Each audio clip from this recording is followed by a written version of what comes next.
अजो mahārhaḥ svābhāvyō jitāmitraḥ pramōdanaḥ ānandō'nandanōnandaḥ satyadharmā trivikramaḥ.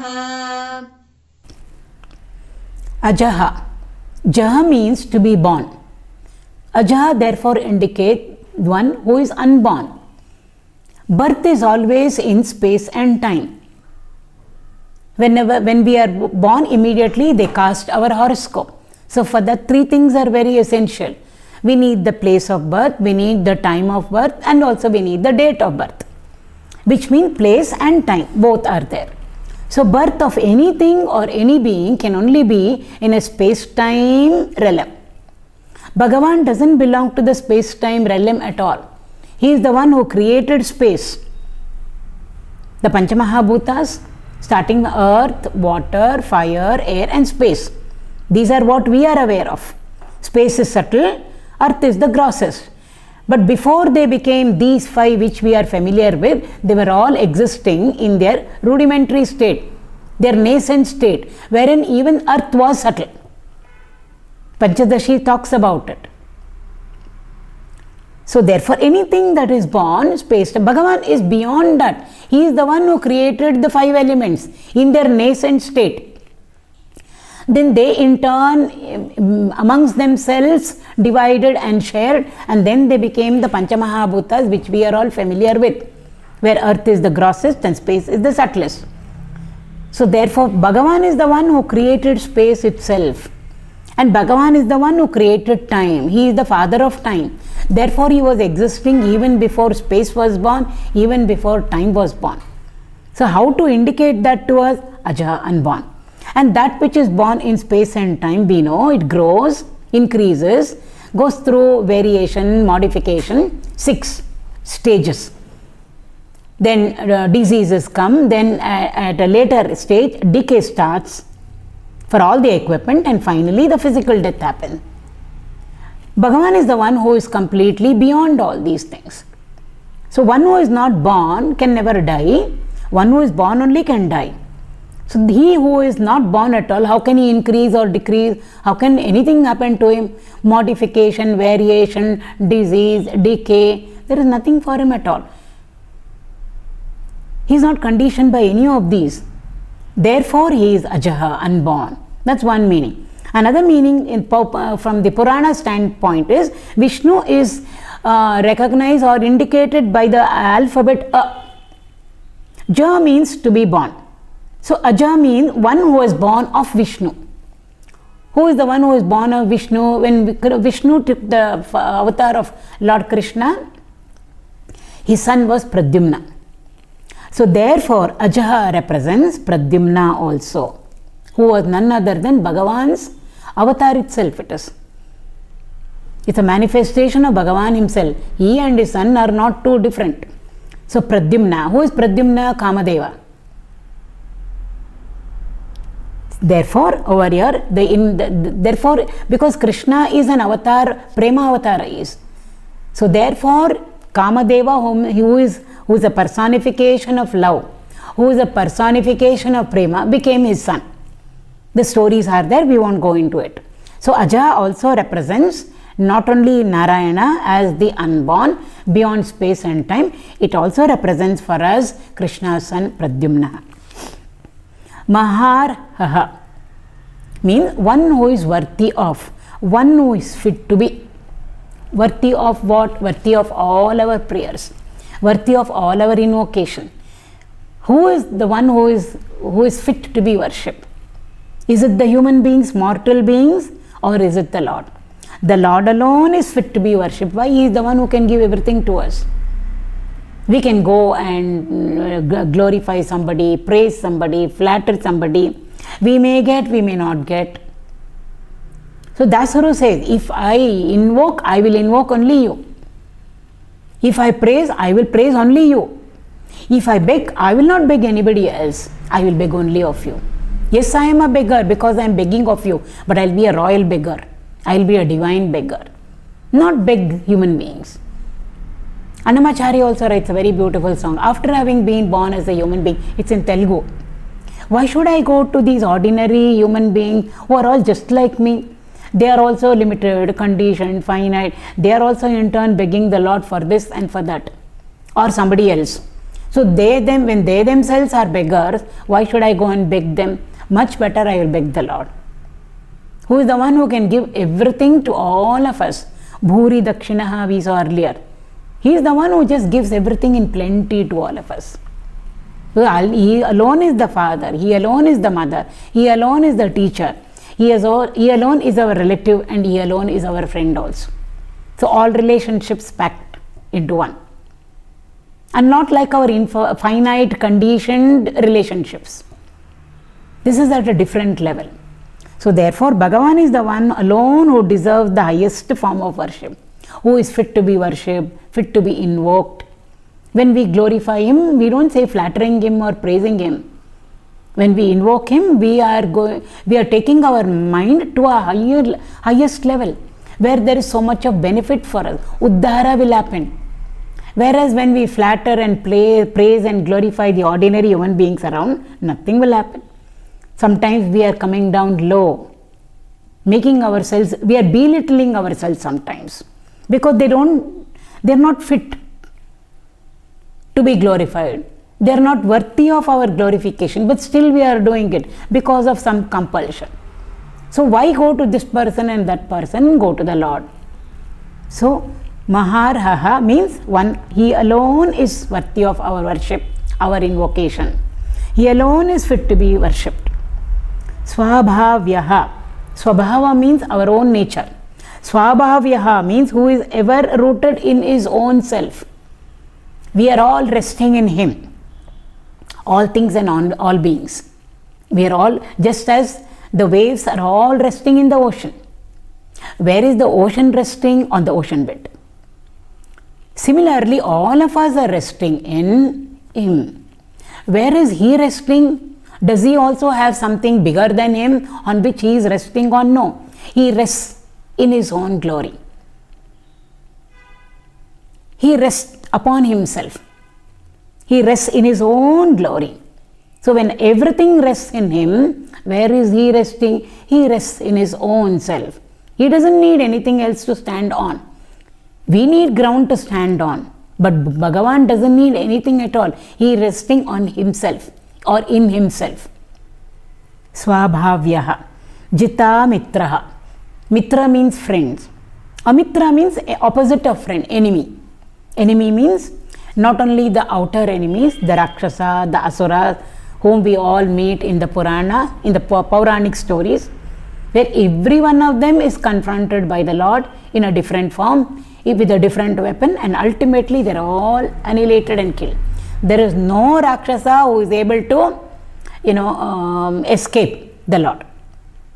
Whatever be the boons that they have, they do their own tapas, intense tapas, austerity, make the Lord come in front of them, Brahma or Shiva, ask for the most powerful boons we have seen. It looks like they have reached the state of immortality, no death for them. But in their own boon is embedded how they are going to die also. So Bhagavan is the one who, if anybody encounters him or comes in front of him, the negative, the Rakshasas and the Asuras, who are a personification of all that is negative, easily he conquers over them. Jitam means to conquer over, to win a victory over. So not only the outer enemies, but even the inner enemies. We have seen already the Lord's beautiful qualities and glories. We are aware of, having gone through so many of his names. He doesn't have even an inner enemy. We may not have outer enemies. I am friend with everybody. There are some of us who say, I am like that. I don't have anybody whom I call as my enemy. All are my friends. You're not inimical towards anybody, no. But inside us there be so many enemies. Kama, Krodha, Lobha, Moha, Mada, Matsarya, their permutations and their combinations. So how many enemies are there inside us? All the outer Rakshasas are a depiction of all the inner Rakshasas in us. Jitāmitraḥ is one who has completely conquered over, totally annihilated, killed Because if we conquer them, they may again come back. Okay, now they have lost, we have won, but they'll be somewhere else hiding. Slowly they will work on themselves, become powerful, and they can again attack us. So they have to be completely nullified over there, killed over there, annihilated over there. So Bhagavan is the one who has conquered and killed all the outer enemies and all the inner enemies. So both, outside, if there are no enemies, slowly the king can expand his kingdom. Then only we call such a person as Samrat. So outside is Samrajya. Sam means Sampurna Rajya. All neighboring kingdoms he has conquered. And therefore he has become a Samrat. Why? Samrajya, it's not a small tiny kingdom he is ruling over. Because there is no enemy outside, external enemy to fight him. So Samrajya is his. But what about Swarajya? Swa means inside. Inside there is a small little kingdom of ours. Our kingdom of emotion, thoughts, values. So many things are there. Qualities.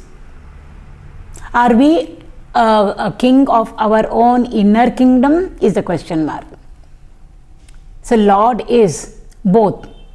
He is the king. He has got Samrajya and Swarajya both under his control. The outer kingdom also he is a master of.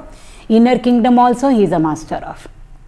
He is the Lord and all our acharyas, men of realization.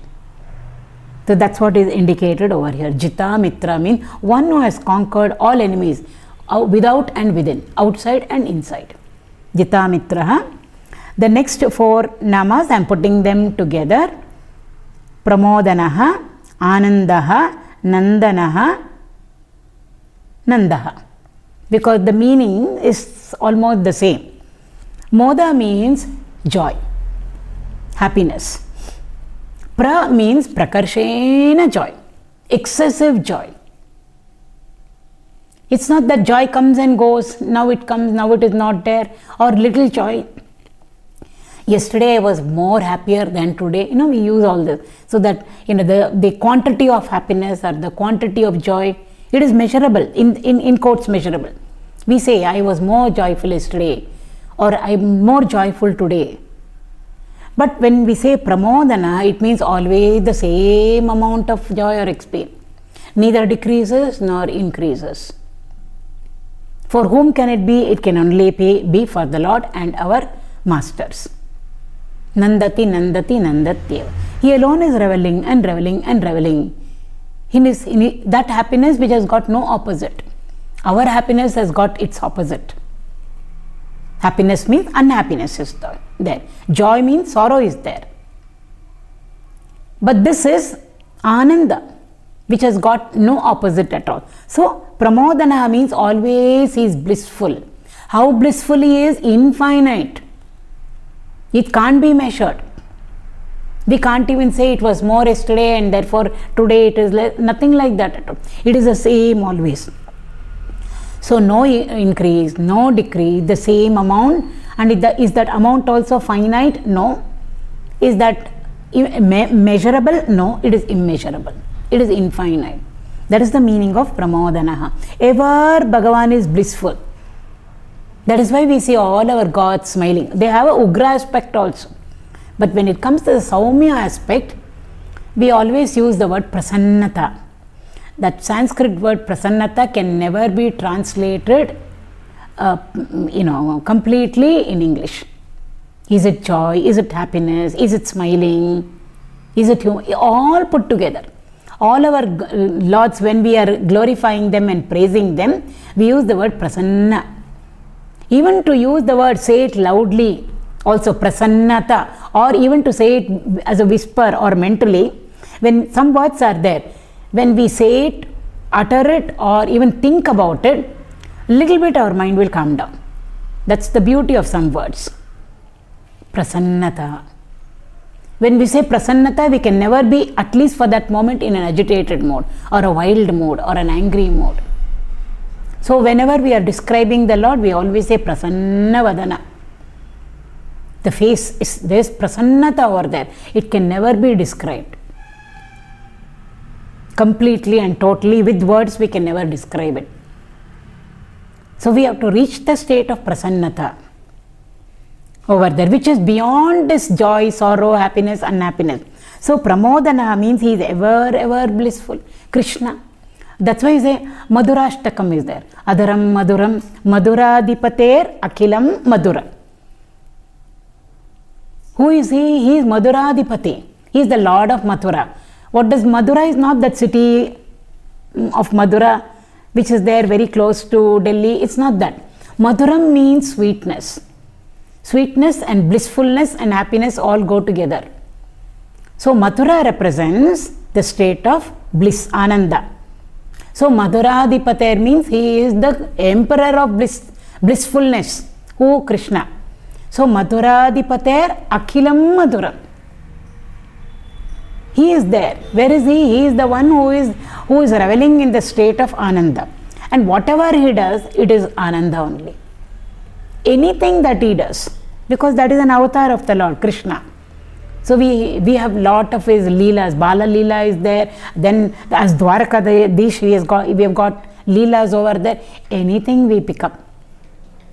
It's so blissful even to read it or to hear it. And what does it, how is it, how do we feel? At that point of time, we also feel as though we are in a state of blissfulness. So therefore, pramōdanaḥ, ever blissful. Ānandāḥ is the same, again over here. Instead of using the word Ananda, the word used was pramōdanaḥ. Prakarshena, excessive joy. How excessive? Infinite. So Ananda, Satyat Ananda. That bliss which does not have its opposite. He is reveling and reveling and reveling in it only. So therefore, Ānandāḥ, Nandanaḥ, he alone who is reveling in happiness can give to us happiness. If somebody doesn't have happiness in them, what happiness will they distribute? They're always worried, agitated, miserable, crying, grumbling, mourning. What happiness will they distribute to others around them? Seeing their face itself, we will know that they are sad. How can they ever make somebody else happy? So if they have to make somebody happy, first of all, they should be happy. At least. Then maybe a little bit we will also feel at that point of time. Bhagavan is the one who is an embodiment of Ananda, Ananda Vigraha. Mangala Murti is. Mangalam means auspiciousness. They all go together. Where auspiciousness is there, there alone Ananda also can be there. So who can give to us happiness, joy, even that measurable, finite joy and happiness which will be meaningful to us, at least for the time being? Who can give it to us? Bhagavan alone can give it to us. So Nandanaḥ means one who gives bliss to others, one who gives happiness to everybody. Bhagavan alone can give it to everybody. Nobody else can give. What others give will come and go. And after some time, it will even decay also. The happiness that they gave. She came to my house to stay for 7 days. I'm just giving an example. So in the beginning, we feel very happy. So who gave to us happiness? Our friend gave. First day is okay, second day is okay, third day is okay. Then we start thinking, I do not know when she will go back home. See the same happiness, what happened? Our best, nearest and dearest friend also. So nobody can ever, even a thing or a being, nothing can give to us the same amount of we'll use our own terminology, happiness, which will never decay, which will never come and go, increase, decrease. The Lord alone can give it to us. What little joy, even from our standpoint, little He gives, that itself is so much for all of us. We want to always enjoy that, revel in it, think of it. So Nandanaḥ means one who gives happiness to everybody, one who gives bliss to everybody, because he is an embodiment of bliss. Nandaḥ means he is one who's got everything with him. So therefore, why should he be ever unhappy? There is no question of Krishna being unhappy at all. Why? He's got everything in plenty. Nothing is shortcoming. There is no limitation, conditioning. He is free from all limitation. We are all bound by limitation. Therefore, we are complaining, crying, mourning, grumbling, worried, sad. But he is the one who has got everything with him. When he has got everything with him, there is no occasion for him at all, for him to be not happy. We all who have alpam means limited, finite, condition. Where alpatva is there, sorrow will be there. But where there is no alpa at all, no finiteness is there, no limitation is there, what will be the experience of such a person? The experience of such a person will be pramōdanaḥ, ānandō'nandanōnandaḥ. So nandaḥ means one who has got everything.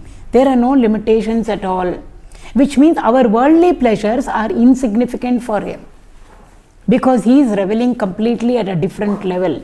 Our worldly pleasure is there, its opposite is there.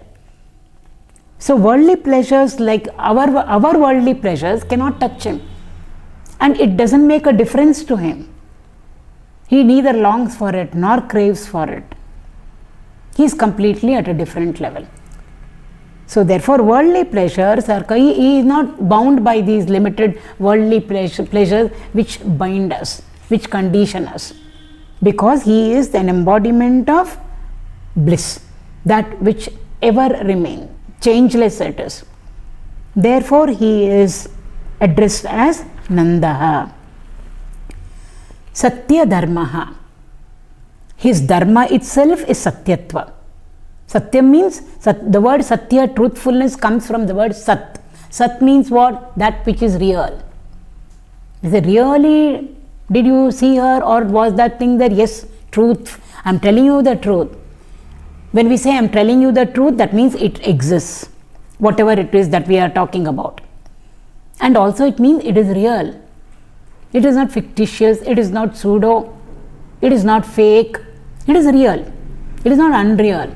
So that which is real, that which exists, that which means sat means that which exists alone is satyam.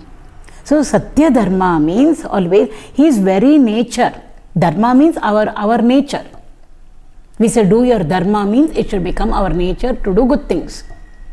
So what is his dharma? What is he constantly doing? He constantly is on the path of satya. That is why satyameva jayate. Always he is the real. He is the absolute existence. Is it a characteristic which comes and goes? No. It is his very dharma, it is his very nature. He and satyatva are not two. It's an integral part of him. Sometimes we are honest, why? Conditioned honest. Sometimes we are truthful, conditioned, because the situation demands us to be truthful. Otherwise we would have told some lies. Bhagavan, it's not like, it's an integral part of him. His very dharma is sat. Means his very dharma is absolute existence. We can argue, debate on whether he exists or whether he doesn't exist. Then we say I believe in him or I don't believe in him. He is beyond all those things. Whether we believe or we don't believe, whether we think he exists or not, he doesn't exist. These are two for and against. He is beyond this logic. Whether we say he exists or whether we say he doesn't exist, he exists. That's why we say absolute existence. Absolute means it never changes, it doesn't have its opposite. That is his nature.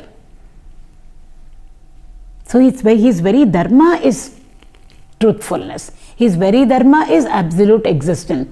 And is it there? Did it come in time? No, it was there beyond time. How to say beyond time? Sanatana it is. Ancient. That is why they say we belong to Sanatana Dharma. So satyadharmā. The next nama trivikramaḥ, we've already gone through it. It represents or denotes Vamana Avatara for us. We've gone through the story part of Vamana Avatara and also the significance of it, how we can apply it to our own selves. The entire Vamana Avatara represents our own spiritual journey from the realm of mortality to the state of immortality. So we've gone through that in stanza 17, which we have done earlier. So just for a small recap, trivikramaḥ when Vamana came over there and asked for 3 steps of land, 3 measures of land, as measured by his own tiny feet, Bali Chakravarti agreed, and then we know that the Lord expanded himself. He grew, we are told. How much? It was to infinite stature. So that infinite stature of the Lord is called as trivikramaḥ. And then he took the 3 steps. So krama means steps. When we add to anything, it becomes unique, special, not the ordinary, out of the ordinary, extraordinary. These 3 steps were not ordinary at all. When Vamana asked Bali for 3 steps of land, he laughed and he said, how will you get any piece of land which can help you out in any way when it is measured by your tiny feet? But then the Lord said, no, you say, you give me, you agree to give me whatever I want. And then Bali agreed, we know. So then the Lord grew and then grew and grew to infinite measures, and therefore the dimensions of his foot is also very large. We can't even comprehend it. So therefore it becomes vikramaḥ. Unique steps the Lord took. How many steps did he take? 3. 3 steps he took. Therefore he is known as trivikramaḥ. So 3 steps he measured whatever is there down, Mother Earth. He placed the first step, we are told, on the surface of the earth, and everything below that also has been covered, terrestrial and whatever is there below that. The second step, he covered everything celestial, whatever is there in space, and then the third foot he placed it on Bali's head. So what does this indicate to us? The 3 steps are the 3 steps that we have to take within ourselves to move from the realm of change to the state of changelessness. And what are the 3 steps? We have to transcend our own equipment, our identification with our equipment, the body, the mind and the intellect. We have to move beyond the 3 gunas. We have to move beyond identification with the 3 states which we go through every day: the waking state, the dream state and the deep sleep state. These are the 3, these are what the 3 represent over there. Once we have moved beyond these 3 states, the waking state, the dream state and the deep sleep state, we will reach a state which includes everything. It's not a 4th state which is beyond the 3. It's just a way of saying that there exists a 4th state called the Turiya state, the state of God realization. So to completely indicate that this 4th is totally different from, totally separate from these 3, it is known as the 4th. But once we reach the 4th state, there is no 3 plus 1, all the 3 are included over there. So that is the meaning of trivikramaḥ.